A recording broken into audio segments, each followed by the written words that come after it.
l'hyper-spécialisation va encourager les entreprises à choisir la bonne personne au bon moment pour la bonne mission. Et le freelancing est un statut qui s'adapte particulièrement bien à ça. C'est un vrai avantage compétitif d'innovation pour les entreprises.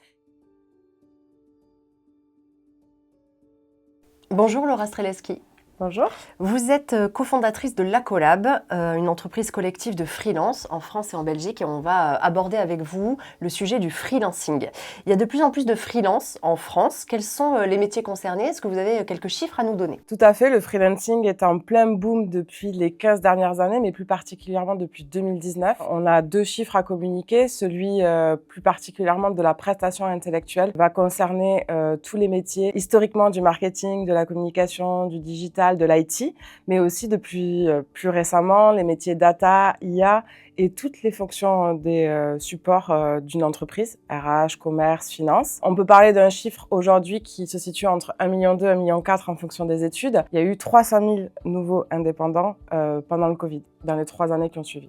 Pourquoi le Covid a été un déclencheur? Alors, je pense qu'au moment du Covid, les gens se sont posé la question de leur sens dans leur travail et ils ont pris conscience de comment ils envisageaient leur vie pour les années à venir. Ça a été un vrai déclencheur. Et après, je pense que l'autre élément déterminant, ça a été vraiment le concept de la rupture conventionnelle qui a permis à des milliers de Français d'oser se lancer, puisque c'est un petit peu la possibilité de commencer son freelancing avec le chômage en backup derrière sur les 2 premières années. Et ça a favorisé voilà, cette envie de se lancer et d'oser le freelancing. Néanmoins, vous notez depuis 2-3 ans un retour au salariat. Je peux pas le documenter à proprement parler. On sait qu'aujourd'hui, à peu près 56% des freelances restent moins de 3 ans freelance. Donc ça montre qu'il y a quand même une rotation qui se fait. Ça montre aussi que le freelancing est assez jeune chez la plupart des indépendants en France aujourd'hui. Ceci étant dit, sur les on va dire 18 derniers mois, du point de vue du contexte économique, la crise, l'un des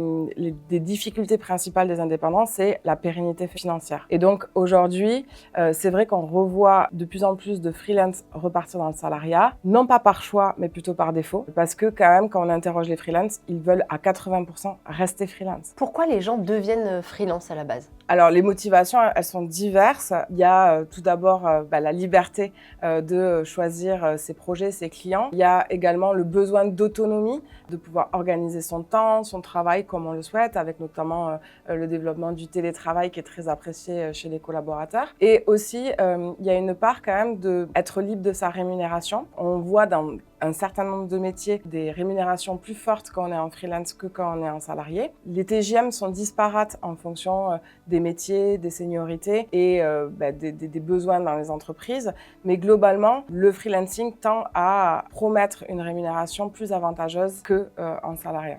Est-ce qu'il y a aussi la question du mauvais management en entreprise qui entre en ligne de compte? Alors c'est vrai que dans les motivations, ce besoin d'autonomie et de liberté, c'est un petit peu le contre-pied finalement d'un management sur lequel parfois les travailleurs ne sont plus alignés. Toutes les organisations ne se valent pas en termes de management, bien sûr, mais ce management à l'ancienne, par l'objectif, par la pression, par le déséquilibre entre la vie pro et la vie perso que cela peut générer, l'anxiété, le stress, c'est vrai que c'est des choses que les travailleurs d'aujourd'hui essaient de fuir au maximum. Donc, les entreprises qui ne s'adaptent pas aux nouveaux codes managériels qui sont attendus par les nouvelles générations notamment sont bien sûr confrontées à une difficulté de recruter et une fuite des talents vers le statut indépendant. Vous avez cofondé La Collab en 2015. À quel besoin répondait ce collectif? Il répond à 2 besoins. Celui des entreprises, d'une part, parce qu'il y a une hyper-spécialisation des métiers qui s'opère dans un certain nombre de métiers, notamment de l'IT, du marketing et de la communication. Donc l'hyper-spécialisation va encourager les entreprises à choisir la bonne personne au bon moment pour la bonne mission. Et le freelancing est un statut qui s'adapte particulièrement bien à ça. C'est un vrai avantage compétitif d'innovation pour les entreprises et un moteur de croissance et de développement parce que ça peut coûter aussi moins cher pour une entreprise et conserver toute une flexibilité. Côté indépendant, la difficulté principale qu'ils rencontrent, ça va être l'isolement. Donc rejoindre un collectif, une communauté, un réseau, appelez-le comme vous le souhaitez, va permettre de trouver des leviers d'entraide dans son activité, dans ses projets, de la complémentarité de compétences, de la montée en compétences aussi, et puis une stimulation intellectuelle et de développement personnel qui va générer des synergies et créer un climat favorable à ce freelancing. Alors justement, la question de la santé mentale des freelances se pose avec davantage de burn-out. Est-ce que c'est quelque chose qui est documenté? Alors, il y a des études qui ont été menées par des acteurs du freelancing en France. Notamment, une étude révèle que 67% des freelances ont déjà craint avoir un burn-out. De mon côté, dans mon quotidien, dans le collectif, on a déjà eu des cas de burn-out. Donc, c'est vrai que le freelancing, ça apporte cette liberté, tous les avantages qu'on a évoqués, mais c'est aussi une énorme pression financière, parfois une précarité donc sociale, d'isolement, d'accès à un système de santé, d'accès au logement, qui peut vraiment peser sur les indépendants. Et puis il y a ce côté aussi finalement de parfois, malgré tout, de déséquilibre entre vie pro et vie perso et de surcharge mentale et professionnelle qui peut apparaître parce que ça demande une énorme discipline aux indépendants de bien gérer ces aspects-là parce qu'en fait, ils sont seuls à pouvoir le maîtriser aujourd'hui. Ils ne sont plus encadrés ou protégés par le droit du travail. Les relations entre les entreprises et les freelances évoluent elles aussi. On parle maintenant de l'entreprise étendue. Qu'est-ce que c'est l'entreprise étendue? Alors l'entreprise étendue, c'est vraiment considérer les organisations, non plus seulement avec leurs ressources humaines internes, leurs salariés, mais tous les humains qui vont finalement collaborer pour cette entité. Donc les freelances sont souvent classifiés par les achats de prestataires. L'idée, c'est d'aller plus vers une gestion de ces freelances par les RH, donc les ressources humaines au sens large, pour amener aussi l'organisation à avoir une vision d'ensemble de ses compétences et de ses talents et aussi pouvoir recruter plus facilement et fidéliser plus facilement, que ce soit de l'interne ou de l'externe.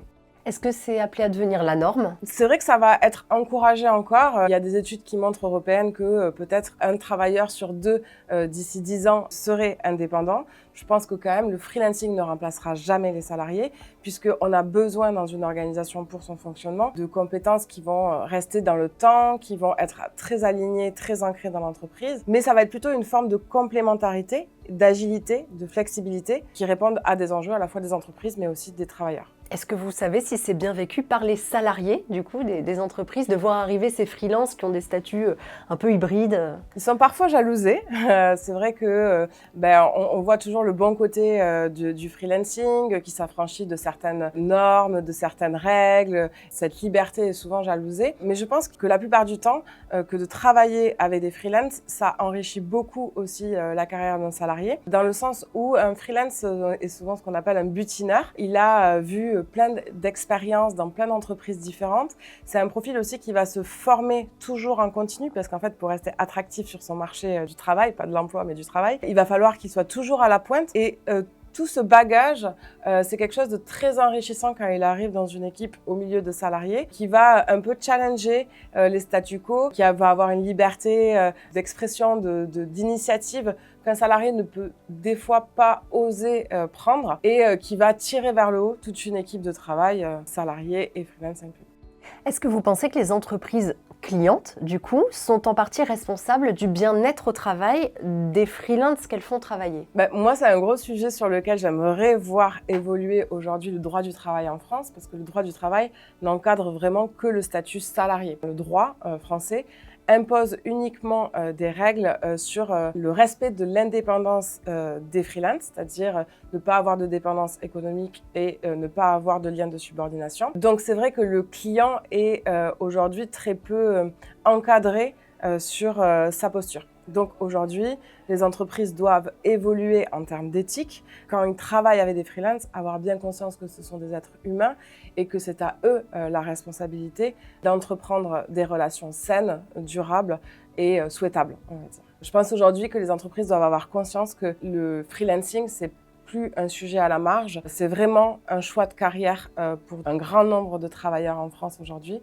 Et donc, il faut qu'ils fassent évoluer leur politique ressources humaines en ce sens.